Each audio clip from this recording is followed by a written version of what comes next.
Civil सेवा परीक्षा की तैयारी कर रहे मेरे सभी प्यारे नौजवान साथियों, नमस्कार। फ्रेंड्स, इससे पहले कि मैं करंट अफेयर्स की कुछ बहुत ही महत्वपूर्ण खबरों पर बात करना शुरू करूं, आप सबको एक छोटी सी सूचना देना चाहूंगा और यह सूचना इस विषय पर दी गई अंतिम सूचना होगी। सूचना यह है कि 22 नवंबर को इंदौर में मेरी एक वर्कशॉप हो रही है, आप आईएएस कैसे बनेंगे इस विषय पर। यह जो वर्कशॉप है ये देवी अहिल्या यूनिवर्सिटी के ऑडिटोरियम में है और सुबह 11 बजे से लेकर के 5 बजे तक चलेगी, यानी कि लगभग 5-6 घंटे तक हम लोग केवल इसी विषय पर बात करेंगे कि आप आईएएस कैसे बन सकते हैं, इसकी कौन कौन सी टेक्निक हैं, इसमें कौन कौन सी समस्याएं आती हैं, उन समस्याओं के क्या निदान हो सकते हैं। और मैं आपको विश्वास दिलाना चाहूंगा कि यह वर्कशॉप आप सबके लिए तैयारी की दृष्टि से एक प्रकार का लाइफ एक्सपीरियंस होगा। जब आप इस वर्कशॉप को पूरा करके बाहर निकलेंगे तो आपके दिमाग में आईएएस की तैयारी करने का जो रोड मैप है वो बिल्कुल स्पष्ट होगा। आपके सारे द्वंद्व, सारे भ्रम, सारे कंफ्यूजन खत्म हो चुके होंगे। तो दोस्तों, मैं आमंत्रित करता हूं एएफई आईएएस के बिहाफ पर कि आप सब आएं और खासकर इंदौर के आसपास के शहर और गांव कस्बों में जो विद्यार्थी रह रहे हैं उन्हें मैं विशेष रूप से आमंत्रित करना चाहूंगा, क्योंकि देखिए 11 बजे है, सुबह चल करके आप इंदौर आ सकते हैं और वर्कशॉप खत्म होने के बाद आप लौटकर अपने घर पहुंच सकते हैं। मुझे लगता है कि इस अवसर को आपको मिस नहीं करना चाहिए। एक बात और यहां मैं ऐड करना चाहूंगा कि ऐसे भी स्टूडेंट जो स्टेट सिविल सर्विस की तैयारी कर रहे हैं उनके लिए भी यह वर्कशॉप उतनी ही महत्वपूर्ण सिद्ध होगी। ऐसा इसलिए क्योंकि अब देखा जा रहा है कि स्टेट सिविल सर्विस में भी जो स्टूडेंट सेलेक्ट हो रहे हैं, दरअसल वो तैयारी आईएएस की करते रहते हैं, लेकिन स्टेट सिविल सर्विस में भी बैठ जाते हैं। भले ही वो आईएएस न बन पाए, लेकिन स्टेट सिविल सर्विस में उन्हें सफलता मिल जाती है, यानी कि जो स्टेट सिविल सर्विस है उसका भी जो लेवल है वो धीरे धीरे काफी ऊंचा होता जा रहा है। इस दृष्टि से भी आपके लिए यह वर्कशॉप बहुत ही अधिक व्यावहारिक और उपयोगी होगी। आप आइए, हम लोग मिलकर इस विषय पर खूब जमकर बातचीत करेंगे।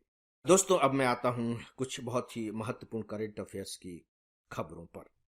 अक्सर आप अखबारों में ग्रेप 4 का नाम पढ़ रहे होंगे। ग्रेप 4, GRAP 4, इसका वायु प्रदूषण से संबंध है। ये ग्रेप 4 क्या है? जी यानी कि graded, R response, A action, P plan, यानी कि ग्रेडेड रिस्पॉन्स एक्शन प्लान, जिसे वायु गुणवत्ता प्रबंधन आयोग ने तैयार किया है। देखिए, वायु गुणवत्ता प्रबंधन आयोग यानी कि एक ऐसा आयोग जो इस बात को देखता है, इस बात को मैनेज करता है कि जो वायु है उसका अच्छी तरीके से प्रबंधन होता रहे, कि उसकी गुणवत्ता बनी रहे। आप जान चुके हैं कि जो शुद्ध वायु है उसे बाकायदे सुप्रीम कोर्ट हमारे जीवन के मौलिक अधिकारों में शामिल कर चुका है। लगातार पराली के कारण आप देख रहे हैं कि दिल्ली ही नहीं बल्कि उसके आसपास के शहरों को और दूसरे शहरों में भी एक वायु गुणवत्ता की बहुत बड़ी समस्या खड़ी हो गई है। ये जो ग्रेप 4 है ये कुछ भी नहीं है, केवल एक चौथा चरण है कि जब वायु की गुणवत्ता खराब होने लगे तो अलग अलग चरणों में आप उसे अलग अलग उपाय करके रोकने की कोशिश करते हैं। आप अखबारों में एक और भी शब्द पढ़ रहे होंगे, AQI, A air, Q quality, I index, वायु गुणवत्ता सूचकांक। थोड़ी सी तैयारी अलग से कर लीजिएगा, मैं केवल आपको एक हिंट देने जा रहा हूं। देखिए, जो बेस्ट वायु मानी जाती है वो 50 तक की मानी जाती है। अगर इंडेक्स 50 है तो बहुत अच्छी है। अगर वो 100 तक पहुंच गई है तब भी कोई चिंता की बात नहीं है, लेकिन जब 100 से ऊपर होती है तो वो चिंता की बात होती है। और जब वो 200 के ऊपर चली जाती है तो ग्रेप का पहला चरण लागू हो जाता है। उसमें सामान्य से उपाय किए जाते हैं ताकि अब जो इंडेक्स है और ऊपर न जाने पाए, लेकिन इसके बाद फिर ऊपर होने लगता है। तो जैसे जैसे वायु की गुणवत्ता ऊपर चलती जाती है उपाय किए जाने लगते हैं और उपायों के जो तरीके होते हैं वो बदलने लगते हैं। मैं यहाँ ग्रेड 4 के बारे में आपको बताने जा रहा हूं कि ग्रेड 4 के तहत कौन कौन से सामान्य तरीके के उपाय सुझाए जाते हैं। सीधी सी बात है कि उपायों का जो केंद्र होगा वो यही होगा कि धुआं कम निकले। गाड़ियों से धुआं निकलता है, तो कैसे गाड़ियों पर प्रतिबंध लगाया जाए। जो निर्माण कार्य होते हैं उनसे धूल के कण वायुमंडल में फैलते हैं, तो कैसे उन धूल के कणों को कम किया जाए। जैसे लोगों को बाहर निकलने से कम किया जाए। अब कैसे कम करेंगे? ऑफिस वाले निकलते हैं, आप उन्हें कम कैसे करेंगे? स्टूडेंट पढ़ने जाते हैं, आप उन्हें कैसे कम करेंगे? तो सीधी सी बात है कि भाई स्टूडेंट को ऑनलाइन पढ़ाई कराने लगिए, और जो ऑफिस में जाकर के काम करते हैं उनके लिए आप वर्क फ्रॉम होम की व्यवस्था कर दीजिए। जो बड़ी बड़ी गाड़ियां आती हैं शहर के अंदर उन्हें बाहर रोक दीजिए, और खासकर दिल्ली जैसे शहर में जो गाड़ियां चलती हैं वो BS4 का इस्तेमाल करती हैं, है ना। वो प्रदूषण को थोड़ा कम कर देती हैं। जो उसमें से धुआं निकलता है उसमें जो जहरीले कण होते हैं उनकी मात्रा को कम कर देती है। तो इस तरह की गाड़ियों में जो मझोले मालवाहक गाड़ियां होती हैं उन्हें रोक दिया जाए। तो इस तरह की कुछ व्यवस्थाएं की जाती हैं ग्रेप 4 के यानी कि चौथे चरण के अंतर्गत। तो बस थोड़ी सी जानकारी मैंने आपको दी है, क्योंकि प्री एग्जामिनेशन में कभी कभी इस तरह के प्रश्न पूछ लिए जाते हैं, और मुझे लगता है कि चूंकि इसकी चर्चा इतनी ज्यादा हो चुकी है ग्रेप 4 की, तो यदि वायु गुणवत्ता पर कोई प्रश्न पूछा जाता है मुख्य परीक्षा में तो आपको ग्रेप 4 की चर्चा जरूर करनी चाहिए, स्पेशली दिल्ली के संदर्भ में।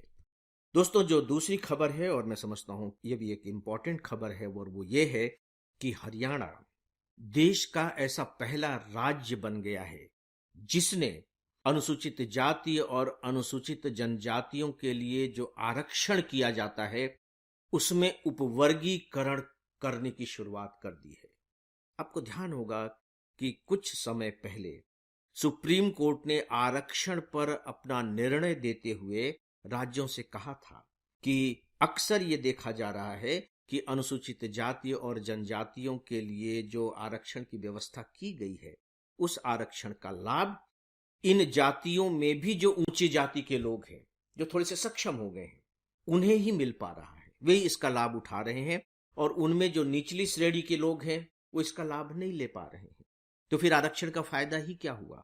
तो सुप्रीम कोर्ट ने कहा था कि जो राज्य हैं वो अपनी इन जातियों का उपवर्गीकरण करें और देखें कि इनमें से कौन कौन सी ऐसी जातियां हैं जिन्हें आरक्षण का लाभ नहीं मिल पा रहा है, और उन जातियों के लिए फिर वो कुछ पद आरक्षित करें।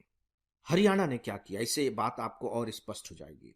हरियाणा में 20% आरक्षण की व्यवस्था है अनुसूचित जाति और जनजाति के लोगों के लिए।